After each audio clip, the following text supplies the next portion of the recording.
Salam sejahtera bagi kita semua. Perkenalkan, nama saya Sindri Pindah Pasaribu dengan NIM D1D022004 dari program studi kehutanan, di mana di sini saya akan menjelaskan mengenai sejarah pengelolaan hutan yang ada di Indonesia dengan dosen pengampu Bapak Dr. Marwoto SHUT MSI, yang mana saya dari kelompok 1. Baiklah, sebelum kita melanjutkan sejarah pengelolaan hutan, di sini saya akan menjelaskan pengertian pengelolaan hutan menurut Alam dan Supratman tahun 2009, yang berarti pemanfaatan fungsi hutan untuk memenuhi kebutuhan manusia secara maksimal, di mana pada waktu masyarakat atau manusia belum mengenal hubungan komersial secara luas, hutan hanya dimanfaatkan sebagai tempat untuk mengambil bahan makanan, baik nabati ataupun hewani, atau tempat sebagai mengambil kayu untuk membuat sebuah rumah atau tempat tinggal, dan untuk sebagai sumber energi mereka dulunya. Pengelolaan hutan yang berkelanjutan adalah pendekatan untuk mengelola hutan dengan mempertimbangkan aspek lingkungan, ekonomi, dan sosial, yang mana bertujuan untuk memastikan kelestarian hutan dan juga memanfaatkan sumber daya hutan secara efektif dan berkelanjutan. Baiklah, selanjutnya yaitu latar belakang, yang mana sejarah pengelolaan hutan oleh masyarakat lokal Indonesia di beberapa tempat telah berlangsung sebelum legalitas hukum formal ditetapkan oleh pemerintah. Oleh karena itu, berbagai klaim kepemilikan pun muncul yang menyebabkan konflik antara pemerintah dengan masyarakat dan antara pemegang konsesi hak pengelolaan hutan atau hak pengelolaan hutan tanaman industri (HPH) atau HPHTI dengan masyarakat, yang mana untuk menyelesaikan konflik tersebut perlu pengaturan yang lebih adil dalam menetapkan siapa subjek dalam pengelolaan hutan agar pengelolaan hutan itu dapat berlangsung secara efektif. Baiklah, kita masuk kepada sejarah pengelolaan hutan yang ada di Indonesia, yang mana secara garis besar bentuk pengusahaan hutan yang pernah dilakukan khususnya di negara-negara maju, yaitu dari dulu sampai sekarang dapat dibedakan menjadi 3 atau 4 macam, yakni penambangan kayu, pengelolaan hutan tanaman, pengelolaan sumber daya hutan, dan juga pengelolaan ekosistem hutan.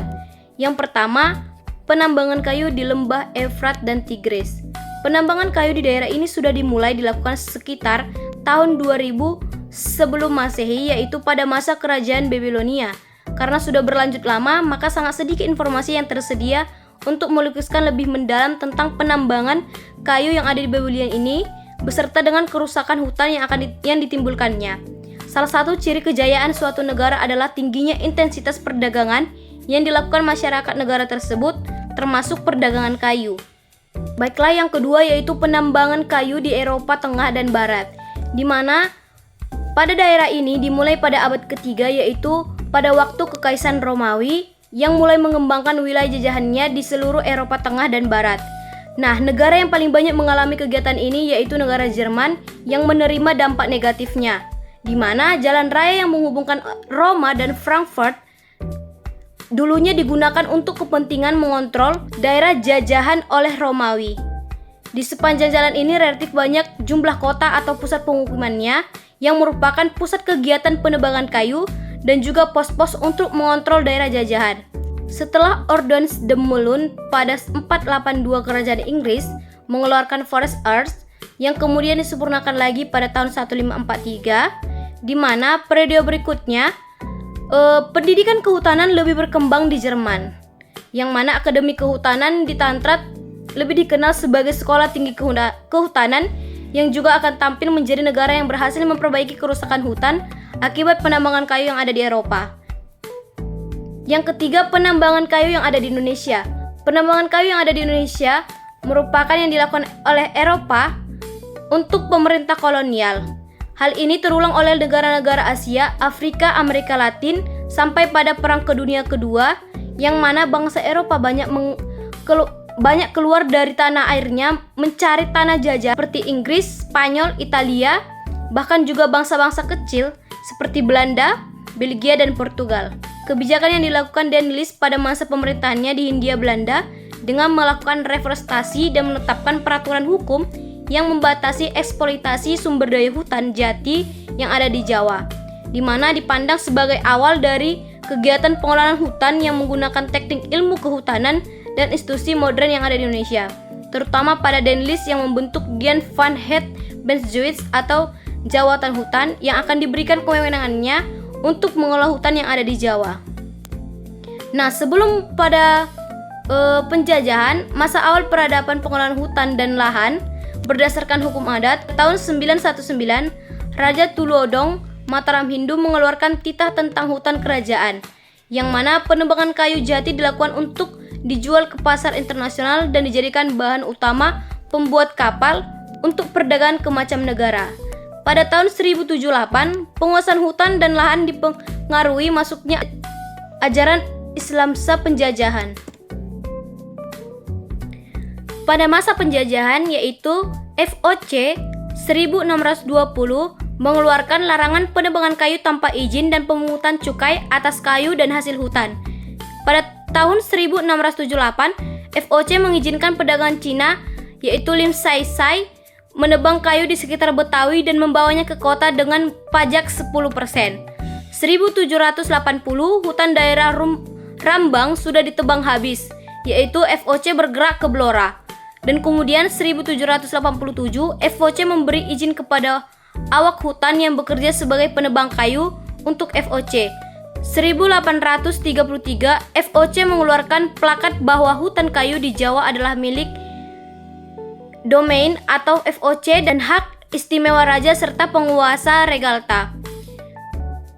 Pada masa penjajahan Hindia Belanda, yaitu 1865, diundangkannya hukum kehutanan pertama di Indonesia, yaitu Reglemen tentang Hutan.